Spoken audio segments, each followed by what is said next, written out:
Hi, I'm Victor Lambs, and you're listening to The Secrets of Stargate, where we talk about hidden meanings and deeper layers found in the Stargate movies, TV series, and more. Joining me today are Jeff Haecker. Hello, Jeff. Hey, Victor. And Lisa Jones. Hi, Lisa. Hey, Victor.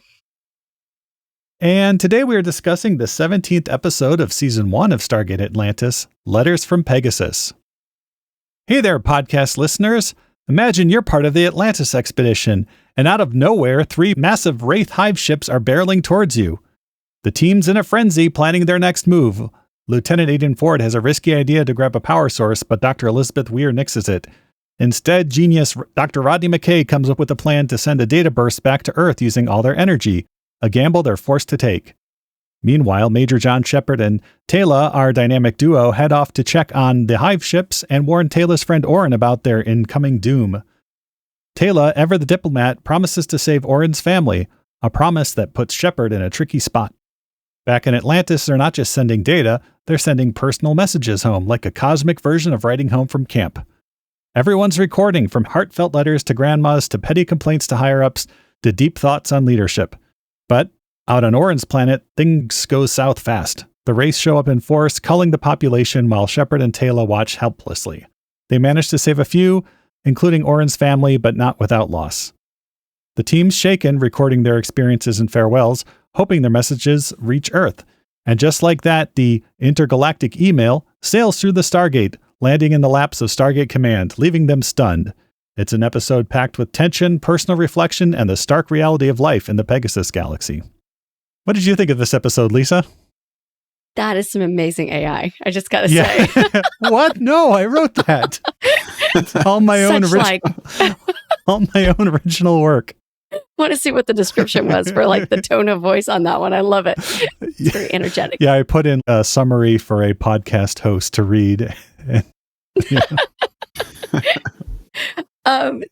What's funny is I remember this episode because the letters from home, Pegasus, I remember all that. I didn't remember that it was technically a clip show, which I think is one of the best things you can say about a clip show is that didn't stand out so much because I guess it wasn't all clip, but for first season, this is their clip show. I really like it. I love that we got to see a little bit of their personalities with their letters from home. The Sheppard and Teyla argument kind of stood out to me as strange. I don't know. She was very antagonistic towards him, and he's usually the first one to not obey orders and not do what he's supposed to do and try to save people. So that seemed a little strange. But overall, I liked it, and it just reminds us what's coming, and that's going to be season finale. I mean, they're holding out for the season finale here to make it big. So it was a good one. Excellent. What did you think, Jeff? Yeah, this is another good one, and yeah, I'd forgotten it was kind of the clip show as well. But it's not like most clip shows have been for Stargate. It kind of gives you the highlights of the season. So I mean, a brand new viewer can come in and watch this and kind of get a gist of what's happened this entire season. But it's also telling its own story. It's not really like the frame narrative. It's just kind of a little bit of of that gist of the season, but you're still getting the letters. And then I had completely forgotten about the Sheppard Teyla plotline. I had forgotten that was part of this. So that was an interesting thing to see as well. And yeah, Sheppard, I kind of get it because he was like, if we wait too long, the Wraith, we won't be able to leave because they have to, their thing is they go to this planet in the jumper in stealth mode, and the Wraith kind of block the gate. They dial it so that no one can dial out. And so they're kind of stuck, and Sheppard, when it gets to the point of we got to dial out now, or, who knows when we can dial again. So that was an interesting moral dilemma from Sheppard, and that argument with Teyla as well. But yeah, I think the heart of this episode is the letters home and getting to kind of know everybody a little bit. You even get a little bit of Bates's kind of family background, because he's kind of been the hard-nosed guy all season of, everybody's under suspicion, but then you find out, he's sending a message to his little brother, and you hear about Carson's mom, his poor mom in Scotland. Fungus. And and hearing Kavanaugh's complaint, that was just funny to listen to, because he had to come back again. And then And I think the best one was, and Rodney's was great too. He's kind of doing this whole treatise on leadership and all his brilliance and stuff, but he finally has kind of a heartfelt message that'll eventually come back later. But I think the best was Zelenka just kind of rehashing the entire season. Yeah. And Ford's like, you're this isn't, you're not saying anything classified, are you? And he's no. And Yeah. and it was just hilarious. And Victor, you may have looked into some of the translations to see if the actor is actually saying stuff or if he's just, Oh yeah. but yeah, great episode. Perfect check there. I had the little Google Translate on my phone for that, and then the translation's also on one of the wikis as well. But it's basically explaining how it rises and sunlight through the windows and water flows away, and at the end it says like, even until after death I will not forget it. And I'll give my thoughts, but David Nichols' performance there is just, it really just shows what a great actor he is. That he's just bringing the viewer in, and you're just wrapped up in his emotion and passion as they're showing the great footage of Atlantis rising.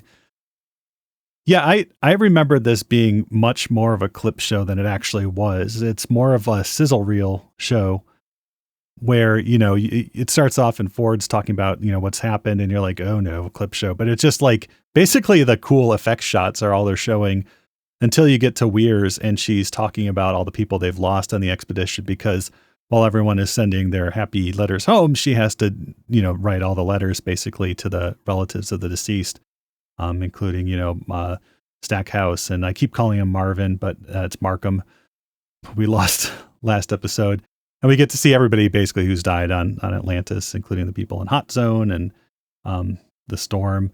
But quite the tonal shifts in this too, because the letters from home, apart from Weirs, are all very, played for comic effect. Carson's, we mentioned his mom has a fungus, which he's hoping is cleared up. And, Zelenka's, of course, his great description and check of the city rising. And of course, we cut back to Rodney a bunch, and he's giving his thoughts, but not really giving his thoughts on leadership. And then intercut with this, we have probably the most brutal wraith culling of an entire planet. Basically, the entire planet, the population of the planet is basically culled, aside from like the 6 or 7 people they're able to save in the jumper.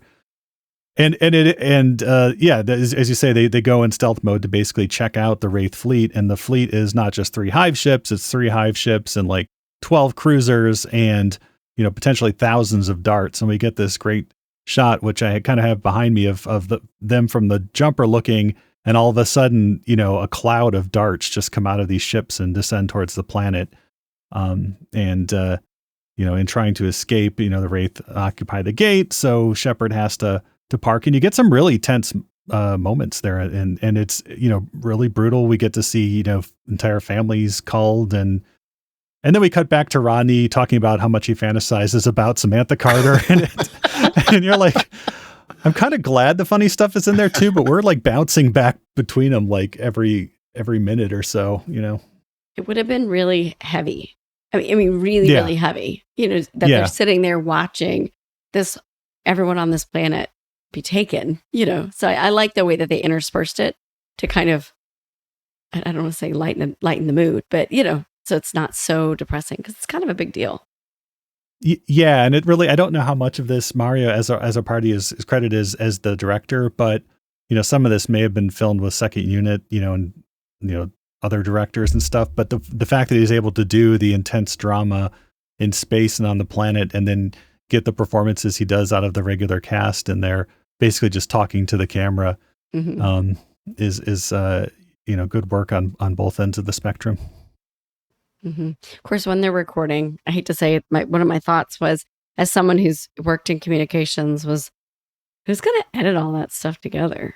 They're all like, "Oh, Ford, just take this out. Oh, Ford, just take that out." And I'm like, do you know how long? Do they have that length of time? I was wondering, do they have like the Adobe, whatever the equivalent of Premiere would have been at the time? Do they have, and you have to digitize all that tape, because even if it's digital video, you still have to get it onto the computer, and that takes time. And then you have to have the storage. And I'm wondering, like, how much like hard drives and stuff did they bring with them? And Ronnie filled up the whole tape himself. Yeah. And he showed an actual tape. Yeah. Yeah, and that's like a 60-minute tape if it's, or DV, so. Yeah.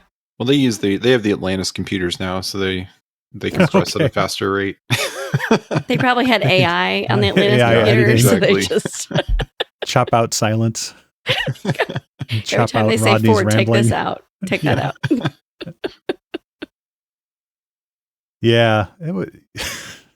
But yeah, no, I was actually, as someone who has done some video editing and does it for this podcast, I was getting like anxiety, like every time Rodney said, like, I was like, but how is Ford going to watch the whole thing? How is he going to know to take it out? Is he going to digitize the whole tape? I bet you They don't didn't have think that time the for first this. time. That's what I kept thinking. If I was Ford, if it was me having to do the editing, I'd be like, whatever, dude, it's all going in. Like, forget it. It's just and I I think that's what would have happened is Ford No would have cuts. just played the whole thing, or you just put the whole thing in. And it was kind of funny that he's sitting there like watching these people just record, and because all he's doing is hitting record and stop, and you do see him step away when it's Kavanaugh, doing his whining in private. That was so funny. I mean, because think about it. I think we all probably know people like Kavanaugh in real life. You've probably worked with someone like that. Like imminent death, allegedly. You know what I mean? And Weir says we need an option besides, what was it, panic? And this was it. And he uses this moment not to say anything to loved ones, or maybe he doesn't have any, nothing, but he has to right the wrong, right? The perceived wrongs against him.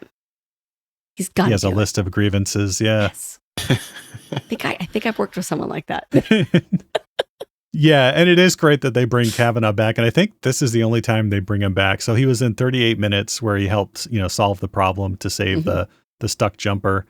And that one was also, I believe, directed by Mario, as a party. So maybe that's why they brought him back for this, or just, they thought it'd be funny. But it was very funny. That's still this is one of my favorite episodes for Zelenka's moment, but then also Kavanaugh's moment, just because it's so out of left field and so true to life, but at the same time, not really fitting with the rest of Stargate.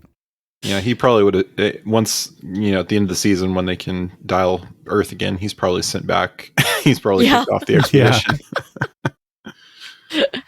Yeah. The next time they have to go off on a planet, they're like, take him. Yeah. He could be sent to Area 51. Yeah. Yeah. Yeah. I didn't get her name, but we also got the doctor, the assistant that has a crush on McKay. And she's telling her parents about her boss that she loves. And that was just how honorable he is. Yeah. And you see, they did have some new clips of like, who made Rodney, who made this food? Was it you? Yeah. Yeah, because I don't think she's even been in the background before. That's what I wondered. Is she brand new this episode? I meant to look it up. Yeah, I think it's like one of those new clips. Yeah, it's one of those funny things that we like where they throw in like new clips. And yeah, it's basically just Rodney berating her or her just trying to get out of Rodney's way. She's talking about how great he is to work for. And yeah. Awesome. Yeah, it says one episode. Okay. This was it. Yeah. Yeah, and then I think Zelenka's and McKay's recordings with it. I mean, McKay's were just great because it was just the whole episode. If he's cutting back, talking about leadership, he's talking about his childhood cat. The cat loves me. Yeah. But we do get that that heartfelt moment where he's leaves a message, about a 30-second message for his sister, and then he gets back to leadership. Out of an hour. Yeah. She gets 30 seconds. And Carter gets probably about the equal, right? I just like how he started. He was so like, hi, I'm, Dr. Rodney McKay, like 2, 1. Yeah. So funny. Yeah. And I like how they kind of like preface it by saying he's gotten like 6 hours of sleep over the last, few days, but it's still totally like unfiltered Rodney, too. I'd love to know how much of that was prepped and how much of that they just went, David, just go. Like just It was his podcast. It was McKay's podcast from Atlantis. And I wish that was a real thing that you could just listen to him drone on or, talk about random stuff. It'd be hilarious. Have you heard David Hewitt's live streams that he does on YouTube? Oh no. Yeah, he has a YouTube channel and he's done like he's done basically, I'm trying to find the exact channel here, but he's done like live streams since live streams were a thing. And it's usually been around like STEM education and stuff. But no, he is very active on YouTube. We can put his YouTube channel in the show notes. But yeah, so, and he does like live streams almost every day. I started watching him probably about 5 years ago when he would do this thing called like Burn and Learn, and he would be him on a treadmill reading a book and then just like talking about what he was reading and stuff as he was like totally like sweating and stuff. Yeah, and I guess he's in a new movie too with Amanda Tapping. Not the Stargate reboot, unfortunately. Yeah. No, I don't know what he plays in it or something, but it'll be on a streaming service. I'm sure that you can watch it. Let me see if I can find the name of it, as this is not being very helpful at this point. It is called Upcoming. Here we go. Is it Levels? Yeah, it's called Levels, and I guess it's kind of like a Matrix type sci-fi movie. But he and Amanda Tapping are in that. Oh, cool. Yeah, so you can fun to see them together again. Yeah, I've not checked it out, but and then his YouTube channel is here we go. It's D Hewlett. So DHEWLETT. Yep. And his last stream was 3 hours ago. Hey, he's back to doing Burns and Learns. So there you go. I have a treadmill, as you can see right behind me in the video. So maybe that's my new thing. I should I don't think I could read on a treadmill though. I'd probably fall. Yeah. So. But he does other things too. Very, very active. Maybe we can do a watch along of one of his streams sometime or something. But very tech related, very Stargate related. So yeah, it'd be nice to watch one of them as him and see how much I see McKay. Oh yeah, totally. Is it? Yeah, it is. It is. Yeah. Like minus some of the arrogance and stuff, because he's actually very, very humble and nice. But otherwise, and the fact that he is able to do like David Hewlett on the show was able to like basically memorize lines like faster and better than anyone else, which is why they gave him so much of like the technical jargon, not just his character, but so much of the exposition. And so we can kind of see that in this episode too, where he has some pretty lengthy monologues that he has to get out. Yeah, but at the end too, we get Sheppard finally getting him a message, and you kind of learn he does. At least I don't think we really ever learn that he has any family or anything. He's kind of I don't think we really get much of his background in the show, but other than he was. There's one episode with his family. Okay, it's been it's been a while. 5 or something. Yeah. Oh yeah. Okay.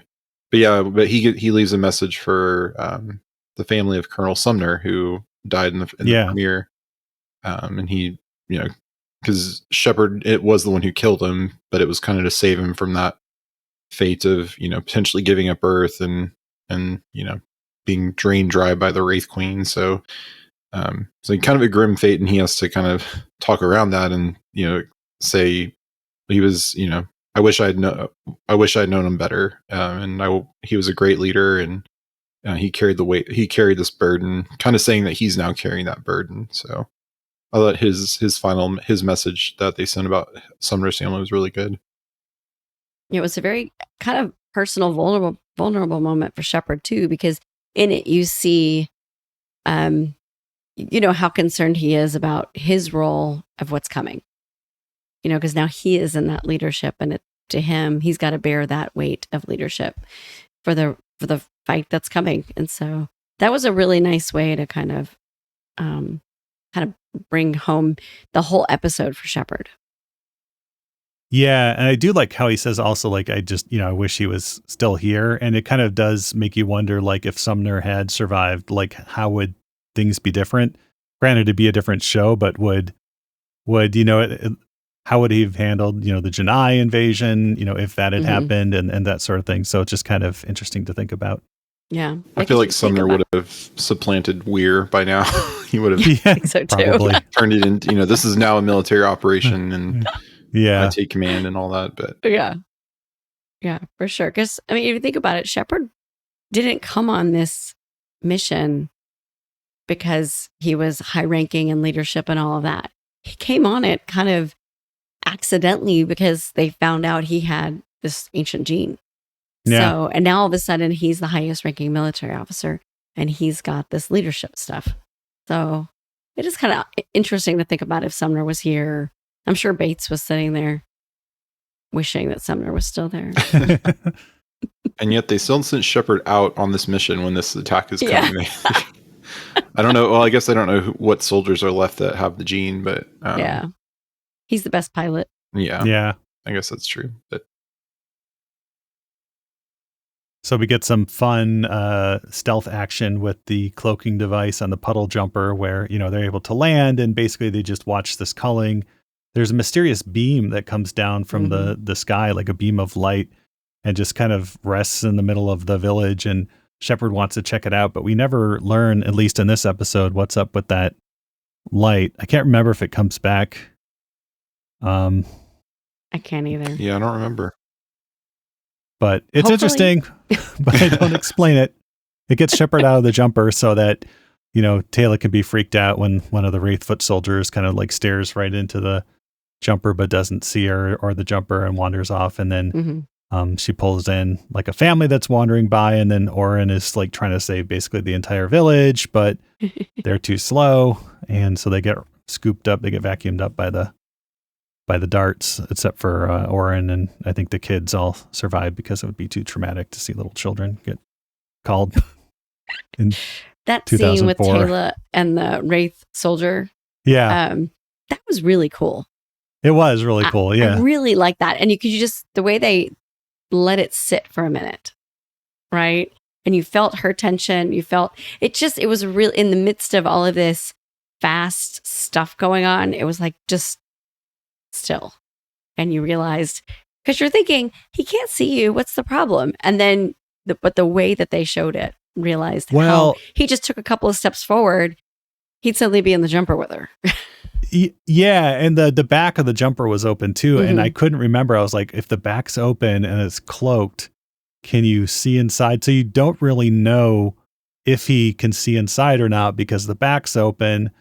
And I think earlier in like the first episode, they established that you can't see inside if the back's open. But still, it's pretty high tension. I like that.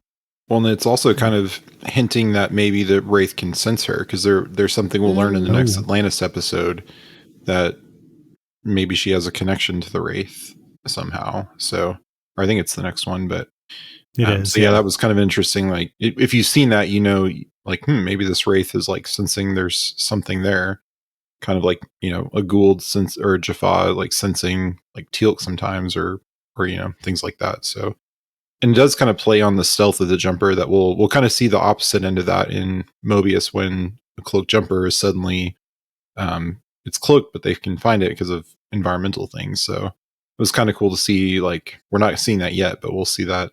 So they're kind of playing around with the stealth in these shows, which is great. Yeah, it's good it wasn't raining. Yeah, or snowing, Or sandstorm. by Darude. Yeah.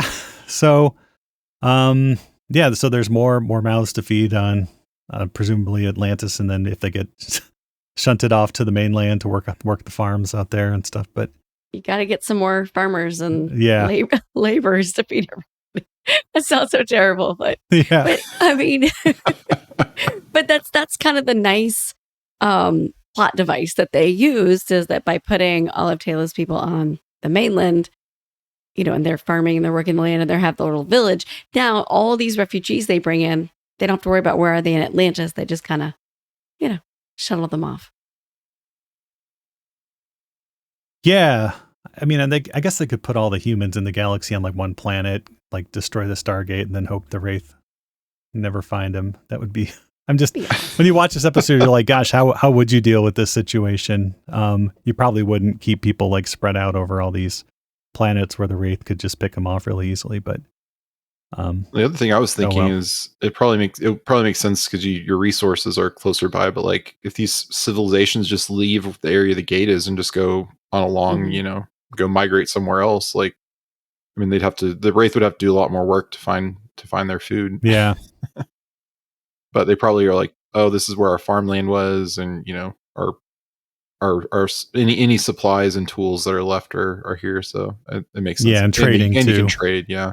Yeah. Mhm. But I did have that thought. I was like, well, if you just leave where the gate is and just go, to the opposite side, go as far as you can go in one direction away from the gate Mhm. and see what, We it'll be could do harder what the for the Wraith Janai to find did you. and go underground. Yeah. Yeah. Yeah. So that's kind of the grim either A or B plot, depending on how you look at it. They're both kind of equal plots in this one.